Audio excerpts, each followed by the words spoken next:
After my grandmother passed away, my aunt put me out of the house that I was raised in about just a month later after grandma, clocked out.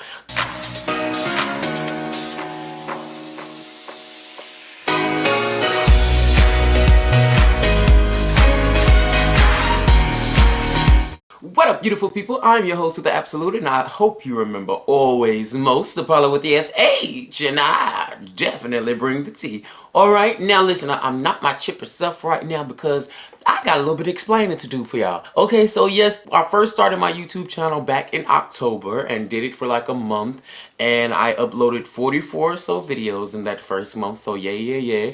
But then I took a bit of a hiatus because I had some living situations and life problems and who blah blah blah blah, all types of things going on, and I took a hiatus and I started back. I uploaded 2 videos, I think last month, which is deplorable because I'm supposed to stay on top of it. You guys took the time to love me by hitting that subscribe button, so at least I owe you guys enough to just stay on top of my grind. But this is why I've been ghosting.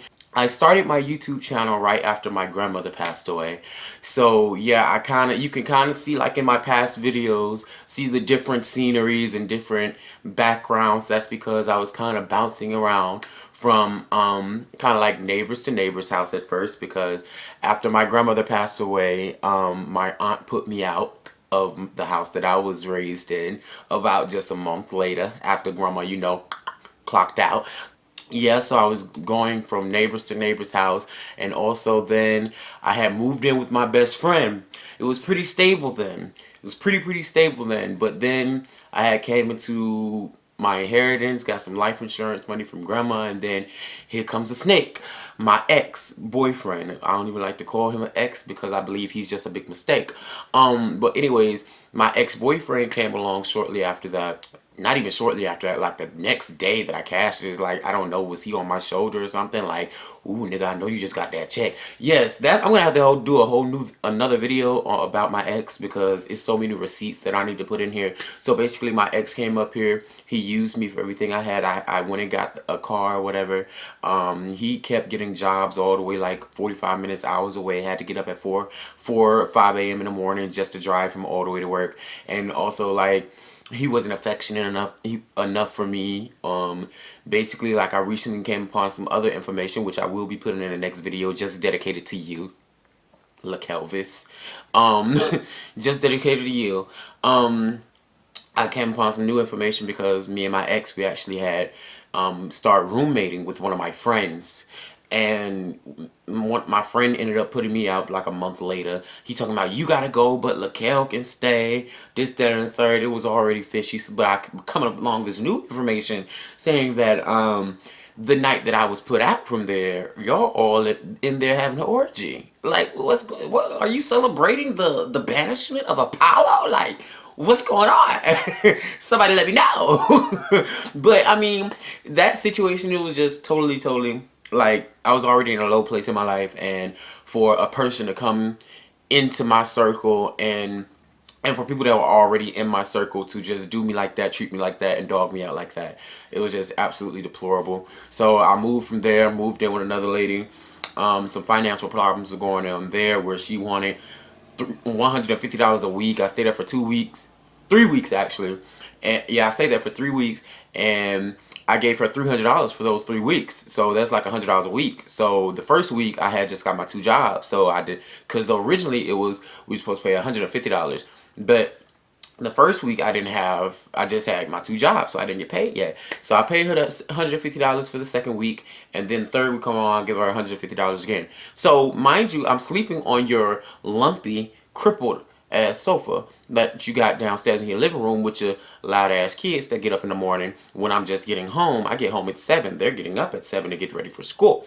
And now I'm trying to lay down and go to sleep and hear your kids in the living room playing the PlayStation 4 and these retarded ass YouTube videos. Yeah, and then you got Mr. Fluffy right here. I'm buying stuff for Mr. Fluffy, his little bedding stuff and his little food, and got some little toys or whatever. So I said, she asked me about the other $150. I said, sweetheart, I think that $300 a week for sleeping on your sofa downstairs, suffices. So please, I left from there, went to a rooming house, stayed there for about a week. Then I went to live with one of my other quote unquote good friends. Stayed there for about 2 or 3 days. Dude was on drugs. He was snorting coke. He was smoking meth. He was popping pills every day. So that already made me feel uncomfortable. And then I hear you going around your neighborhood telling your neighbors, talking about, oh, his breath stank, his feet stank. What else he said? Oh, he said I was a hoe. All I would do would be having people in your house. No, correction, sweetheart. I had one person in your house, which you knew about. You went somewhere because I asked you, could I have company over there? And no, you keep telling people that I was butt ass naked in your house. I had all my clothes on, boo. I just wanted to eat the box. And I sure did. The fuck? Without no lunch money. Fuck you mean. So anyways, yes, move along. Move out of there, end that friendship, and move into one of his neighbor's places. She got a whole, ooh, that lady was crazy. And plus she was smoking crack and stuff. So I had to get on from there too. So after I left from there, I had lost my car. My car had broke down. I couldn't afford the repairs on it on top of the insurance and my car note, $560 car note, $390 insurance, and then you want me to pay repairs on top of that and then go X amount of time without having a car? Oh, no ma'am, come pick this up, voluntary repossession. So after that, went to go stay with my cousins, my aunt's kids, the aunt that put me out, went to go stay with my cousins at the other family house, which is my great grandmother's house, and then stayed there for about a month and a half, 2 months, and then they put me out of there. I said they feared for their lives or whatever.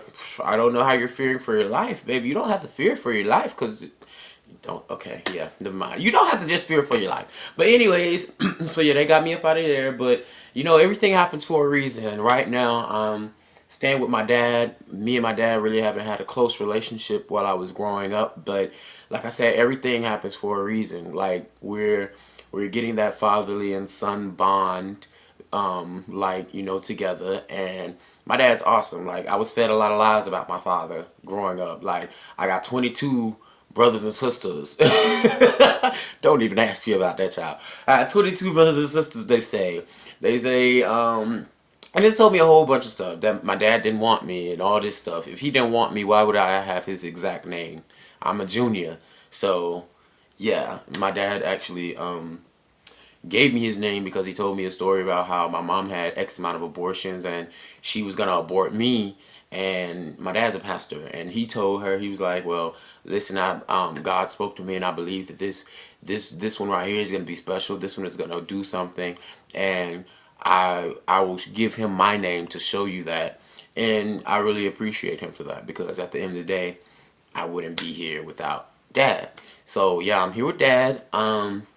But that was like a little quick snippet of what I've been going through on why I've been MIA or whatever. But I'm really going to get back into it. I'm really gonna get back into it. The reaction videos, all the different types of prank videos. I'm going to get back into it. Not very soon, starting now, because I love you guys and you guys love me enough to subscribe to my channel and look at my content and stuff, and I really appreciate that. It's days where I don't even feel like getting up out the bed or even brushing my teeth or going out the door, and I get the support from you guys. It'll be like some comments pop up, be like, "Oh my gosh, you're so funny, da da da, we love you so much." And that means the absolute world to me. So first of all, thank you guys for sticking it out with me. Thank you for watching this video, and thank you for not understanding but overstanding and empathizing with me, because it has been rough. I've had dealt with suicidal depression, homelessness, all types of things, but it's gonna be other little video story times that I get to cover all of that. But this one was to be like a full little spiel of everything that went on during that time of my absence. But you beautiful people already know, always be unapologetically you. Peace out. If you or somebody that you know is a victim of suicidal depression, reach out. You are never alone.